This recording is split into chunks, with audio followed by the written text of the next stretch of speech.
Hello दोस्तों, स्वागत है फिर से एक नए वीडियो में। और आज का जो हमारा वीडियो का टाइटल है कर्म का सिद्धांत।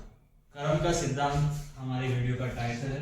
कर्म का सिद्धांत क्या होता है, क्यों ये काम करता है और क्यों आपके कर्म से चीजें आपकी लाइफ में अच्छी होती है, बुरी होती है, ये सब। तो दोस्तों, कर्म क्या होता है? अभी आप जो ये वीडियो देख रहे हो, ये वीडियो हर कोई नहीं देख पा रहा। अगर आपकी ये आया है, आप स्क्रॉल करते करते इस वीडियो पे पहुंचे हो, तो ये भी कहीं ना कहीं आपका कर्म है। बिकॉज काफी लोग अच्छे कर्म करते हैं, बुरे कर्म करते हैं, लेकिन उनको पता भी नहीं होता कि वो कर क्या है। क्योंकि जो कर्म होता है ना, वो अकारण नहीं होता। अगर आपकी लाइफ में आपको बहुत ज्यादा दुख आ रहे हैं तो वो अकारण नहीं है, उसके पीछे कोई ना कोई कारण रहा है। और आपकी लाइफ में बहुत ज्यादा हैप्पीनेस है, खुशियां हैं, तो उसका भी कुछ ना कुछ कारण रहा है। अकारण कुछ भी नहीं होता।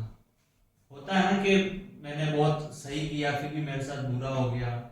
मैंने रिलेशनशिप में मैंने तो बहुत ही अच्छी चीजें की, बहुत ही, फिर भी मेरे को है जो मेरे साथ बुरा हो गया।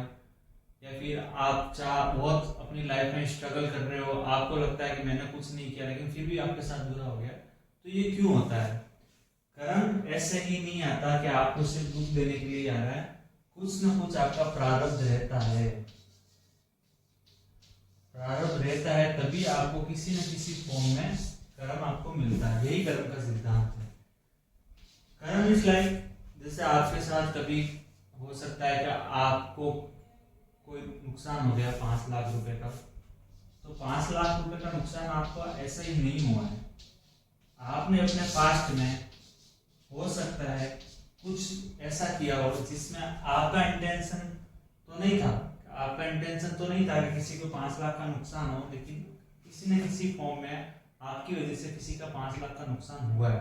हो सकता है आपने 5 लाख को लिया भी नहीं हो, लेकिन आपकी वजह से, आपके बोलने की वजह से, आपके किसी बीच में पड़ने की वजह से, या फिर आपके किसी बात की वजह से किसी अनदर पर्सन का आपके पास में 5 लाख का नुकसान हुआ है, या फिर आपने किसी का पैसा भी खाया होगा।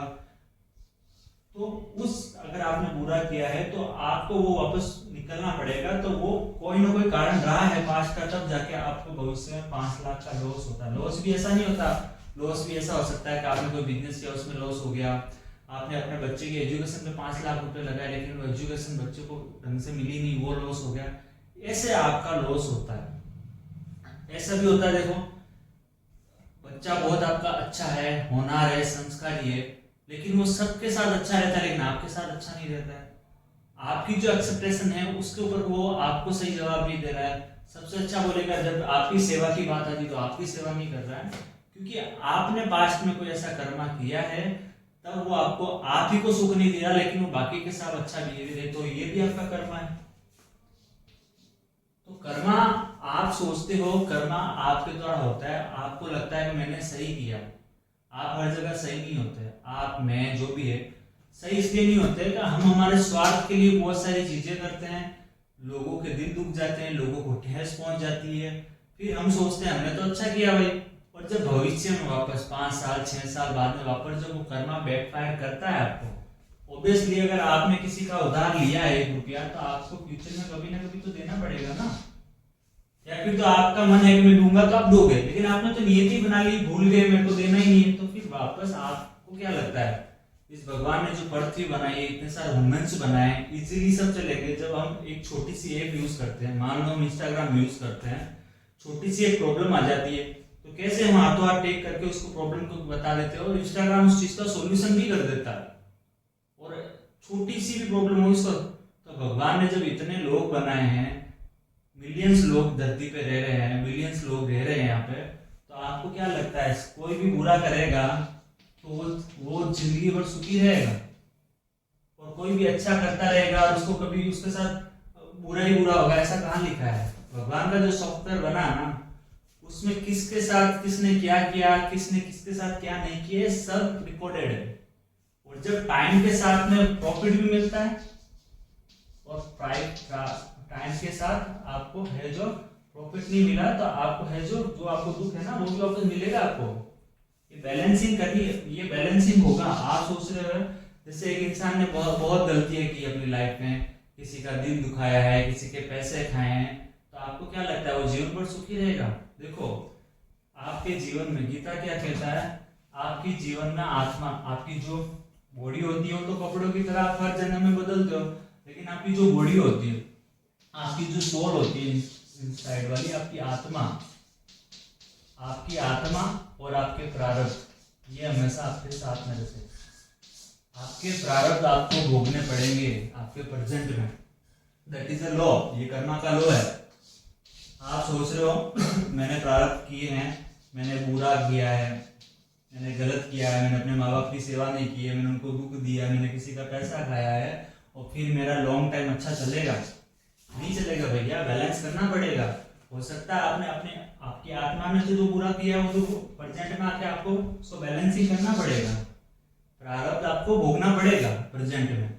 अब एक क्वेश्चन ये भी रहता है लोगों का, क्या हम हमारे प्रारब्ध भोगेंगे तो क्या हम भोगते रहेंगे? नहीं, ऐसा भी नहीं है। अगर आपके किसी न किसी आपका बैकफायर रहा है, कर्मा बेकार आपने किया है, तो आप उसको बैलेंस कीजिए। अगर आपकी लाइफ में बुरा दिन है, क्या हो सकता है कि भाई मैंने तो बहुत अच्छे से उस लड़की के साथ रिलेशनशिप में था, मैं बहुत अच्छे से प्यार कर रहा था, लेकिन फिर भी क्या पता क्या हुआ, जो इतना अच्छा था वो एकदम से कैसे बदल गया। एकदम से इसीलिए बदल गया, आपने बैक में किसी के साथ चीट किया होगा, कुछ ऐसा इंटेंशन रहा होगा, या फिर आप किसी के रिलेशनशिप में बीच में बोले होंगे, तो हो सकता है पास में किसी का बिगड़ा होगा, आपकी जबान से बिगड़ा होगा, आपके करने से बिगड़ा होगा, या फिर आपने खुद ने भी बिगाड़ा होगा। तो वही आपको जो इंसान आज अच्छा लग रहा है, बहुत प्यार रहा है आपको उसके बीच में, फिर भी वो एकदम से पलट जाता, वो नहीं पलटता। आपका जो बुरा कर्मा है वो आपके अच्छे सामने वाले इंसान में आके घुस जाएगा, उसको भी नहीं पता है, वो भी बेचारा है यहाँ पे, वो भी कर्मों से बंधा है, उसको भी नहीं पता कि भाई मैं क्या कर रहा हूँ। वो उसमें घुस के आपका जो वो प्रारब्ध है जो आपने बुरा किया है किसी के साथ, तो उसको बैलेंस करवाएगा। और वो ऐसा नहीं कि आपके साथ लॉन्ग टाइम चलेगा, जब तक वो बैलेंस नहीं होता, जितना आपने पास्ट में किसी को दुख दिया है वो जब तक बैलेंस नहीं होगा ना, तब तक आपका वो चलेगा। और जिस दिन वो आपका बैलेंस हो जाएगा, आपका प्रारब्ध आपका कट जाएगा, तो आपका जो है सही हो जाएगा मामला। लेकिन वो जो प्रोसेस है वो प्रोसेस ही हार्ड है। उस जब प्रोसेस में आपका प्रारब्ध आपका भुगत रहा होता है ना, जब प्रारब्ध आपसे चल रहा होता है, तो आपको बस एक चीज रखनी है, बिलीव। आपको बिलीव नहीं छोड़ना है, वहां पे बिलीव नहीं छोड़ना है। बिलीव इन द सेंस आपको एक ही रखना है कि हाँ भाई ईश्वर आपकी जो है सत्ता बहुत बड़ी है, आप निराकार है, आप ही करता धरता है, सृष्टि आपकी रचना है, मैं आपके सामने कुछ नहीं, मैं प्राणी मात्र हूँ, मैं जो भी हूँ वो आपके शरण में हूँ, बस मुझे बचाए रखना, आप मेरी कश्ती संभाल के रखना, ये आपका माइंडसेट रहना चाहिए।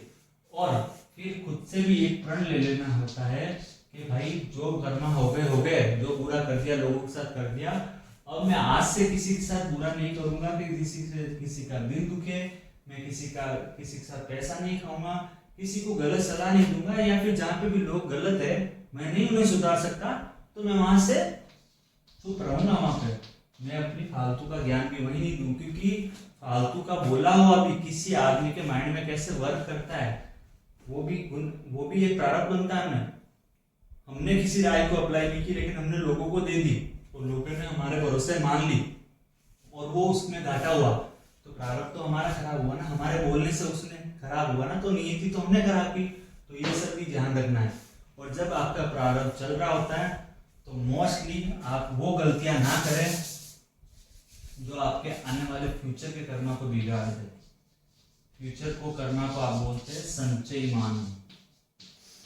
संचयमान बनाना आपके प्रेजेंट में होता है। अगर आपने प्रेजेंट में आप बहुत अच्छे कर्म करते हो तो आप अपने फ्यूचर को बेटर बनाते हो। एक एग्जांपल देता हूँ आपको। एक जैसे आपके घर में आपके माता पिता हो या फिर आपके दादा दादी हो, घर में ऐसे लोग हो जो बीमार है, जो सेवा मांग रहे हैं। अगर आप उनकी सेवा करते हैं जैसे उनको खाना खिला रहे हैं, उनको फाइनेंशियली हेल्प कर रहे हैं, आपको लग रहा है यार मैं मेरी लाइफ में कुछ नहीं कर पा रहा हूँ, लेकिन उनकी सेवा जरूरी है क्योंकि उनके तो आप हो ना, जो भी हो उनकी सेवा करो उनके लिए, तो वो आपका कर्मा आपका संचयमान हो रहा है, आपका कर्मा बन रहा है, आपका कर्मा अच्छे से बन रहा है, तो आप उनकी फ्यूचर में हेल्प कर पाओगे। अपना फ्यूचर स्ट्रॉन्ग कर रहे हो आप, क्योंकि यही तो कर्मा बैलेंस होता है। आप हो सकता है उनकी सेवा करोगे तो आपके साथ बढ़िया हो, बहुत बढ़िया हो। फिर कुछ लोग क्या करते हैं, माता पिता की दादा दादी की सेवा नहीं करते, अब वो उस समय तो सेवा नहीं करते कि हाँ भी हमारा काम नहीं है, हमारी रिस्पॉन्सिबिलिटी कुछ और है, हमारा कैरियर है, वो फलाना जो भी वो उनका दिमाग में रहता है वो करते हैं। लेकिन भविष्य में क्या होता है, उन्हीं की औलादें उनके साथ वही करती है, उन्हीं के बच्चे उनके साथ वही करते हैं, फिर उनको दुख होता है कि यार हमारे साथ ऐसा क्यों हो रहा है। तो भाई आपका कर्मा है ना। तो कर्मा बहुत ही कंसेप्ट जो है क्लियर है। और अगर आपको ये कर्मा कंसेप्ट क्लियर हो रहा है ना इस वीडियो के माध्यम से, आप यहाँ पे आए हो, आपको पता चला कर्म क्या है, क्योंकि कर्म को समझना बहुत जरूरी है। जैसे 100 में से 2 से 10 लोग ही ऐसे होते हैं, 100 में से 10 लोग ही होते हैं जो कर्मा को एक टाइम पे पकड़ लेते हैं, क्योंकि जीवन की एक स्टेज आती है, उस जीवन की स्टेज में वो समझ जाते हैं कि भाई कर्मा नाम की चीज होती है, क्योंकि उनको समझ में आने लग जाता है अरे यार मेरे साथ गलत हो रहा है और मैंने कुछ किया था तो मेरा वो हो रहा है, या फिर क्या ऐसी दिक्कत आ रही है लाइफ में कि यार मैं बहुत बेस्ट दे रहा हूँ फिर भी कुछ ना कुछ तो सीन क्रिएट हो रहा है। तो बहुत कम लोग इन चीजों को समझ पाते हैं, और तब जाके आपके सामने ये वीडियो आया है, what is law of Karma. तो आपको समझ में आ रहा है, आई होप आपको कंसेप्ट समझ में आया होगा। देखो मैं आपको एक सिंपल से है, किसी भी चीज से आपको माइंडसेट बनाने के लिए, जैसे आपको कर्मा आपका बहुत बुरा रहा है, आप निकल रहे हो, आपका माइंडसेट सही नहीं है, आप कहीं ना कहीं मेंटल डिस्टर्ब हो रहे हो उन चीज़ों में, तो आपको मेंटली हेल्थी रहने के लिए तो आपको एक लॉ फॉलो करना पड़ेगा। उस लॉ को बोलते हैं रीस्टार्ट योर माइंड, क्योंकि सारा कर्म सबसे पहले मस्तिष्क में होता है। मानसिक कर्म हम बैठाते हैं, मानसिक क्रिया होती है, देन हम उसे मुंह से बोलते हैं, देन हम उन्हें हाथों से फिजिकली करते हैं। तो कर्मा का सबसे बड़ा फोकस जो होता है वो रीस्टार्ट से होता है। अगर आपके माइंड में सिर्फ नेगेटिव थॉट्स आ रहे हैं, नेगेटिव सोच रहे हैं, अगर पास्ट को लेके अटके हैं, देखो तो उसको बैलेंस करने के लिए आपको एक लॉ फॉलो करना होगा जो कि 21 डेज का होता है। 21 डेज में आपको माइंड को एकदम स्मूथ लेवल पे आके बैलेंस करना है। तो वो कैसे करते हैं, जो कि मेरे पुराने वीडियोस में आपको बताया है। अगर आपको वो करना है तो प्लीज पुराना वीडियो देख के उसको समझिए। और अगर आपको वीडियो समझ में आएगा कर्मा का सिद्धांत क्या है, तो प्लीज वीडियो को लाइक शेयर और चैनल को सब्सक्राइब जरूर कीजिएगा। और कोई ऐसा टॉपिक है जिस पे आपको लेके कंफ्यूजन है तो टॉपिक कमेंट कीजिए, उस टॉपिक पे वीडियो जरूर बनाऊंगा। Thank you so much for watching.